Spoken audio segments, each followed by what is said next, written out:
At the same time, so there have been a million polls of the Democratic primary race. And normally what they do, and I have never understood this, is they'll put a whole laundry list of candidates in there who have no intention of running, who've said they're not going to run. I mean, they've polled like Michelle Obama and all these people who were like, I am not running in the primary, but they'll put this whole laundry list of candidates. Oftentimes, they'll completely leave off Marianne Williamson and now Bobby Kennedy, even though they are actually running and they are in the race. Well, now we have a very clear picture of who the Democrats in contention are going to be.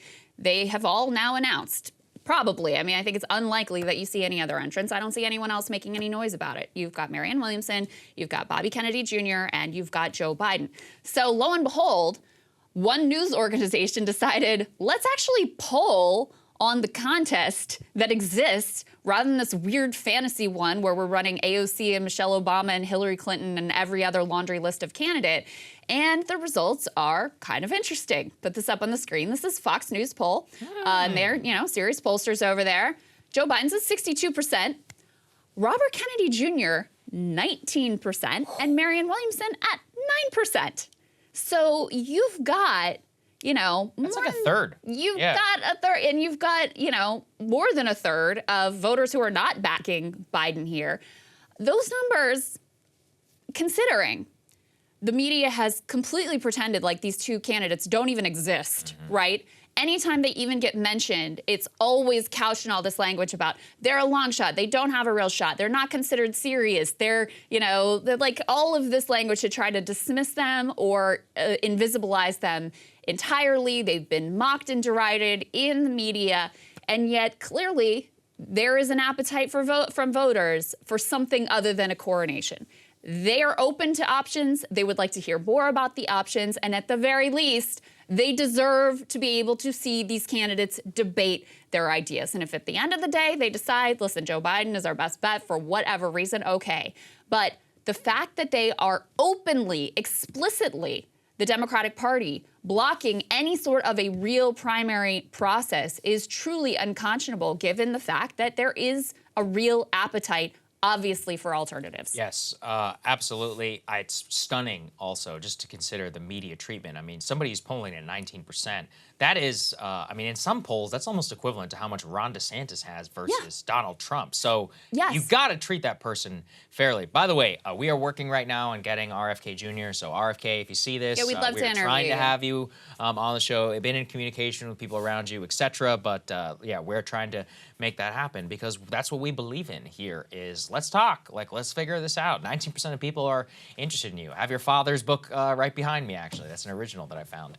Very interesting. The point is that these people are showing the path to an alternative. And at the very least, Krystal, they deserve time on the stage. Yeah. You can't not have a debate where he doesn't get to be on the stage and Marianne doesn't get to be there either. They're well over the 2% threshold that they were allowed to be on the stage in 2020 in an open primary. And they are rigging the system. If you think 2016 was rigged, and if this is like another level of the primary, changing the schedule and having no debate. That's genuinely nuts to not allow that. I may do a monologue on this next week. It was about a week ago. One of the New York Times podcasts is called The Run Up. They went and they interviewed DNC members about the reordering of the states. And some of them were outright, they were not ashamed of the fact that, we did the president's bidding. Yeah, we ordered the states exactly how we wanted them. They dropped this facade. They still put up the language about representation of black voters, et cetera. But they sort of dropped the mask and were like, we are here to serve the president. We want him to be the nominee. We're doing what he thinks is in his political interest. And the fact that it adds this representation talking point, that's all good for us as well. The fact that they feel comfortable admitting this is astonishing.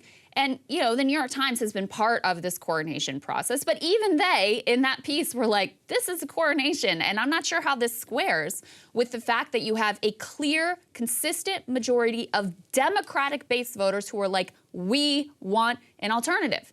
And yet everybody on the party elites, from every ideological corner, including Bernie Sanders, who immediately bends the knee hours after Biden announces that he's running for re-election.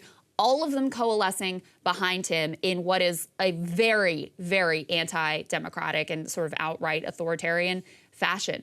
Again, the very least that people deserve is to be able to hear these candidates that they clearly have some interest in. And guys, whether you want them to be or not, are clearly serious candidates as judged by the American people. They deserve to hear them debate. Absolutely. Real democracy. Hey guys, ready or not, 2024 is fully upon us now. And Saagar and I have been brainstorming ways that we can really up our game for this critical election. Yeah, we rely on our premium subs to expand our coverage, to add staff, to upgrade the studio. We just want to give you the best independent coverage of this election, which is possible. So if you can help us out, become a premium subscriber today, breakingpoints.com, or the link is down here in the description video. It really means the world to us. And if you like what we're all about, this is the best possible way to keep us 100% independent, working only for you.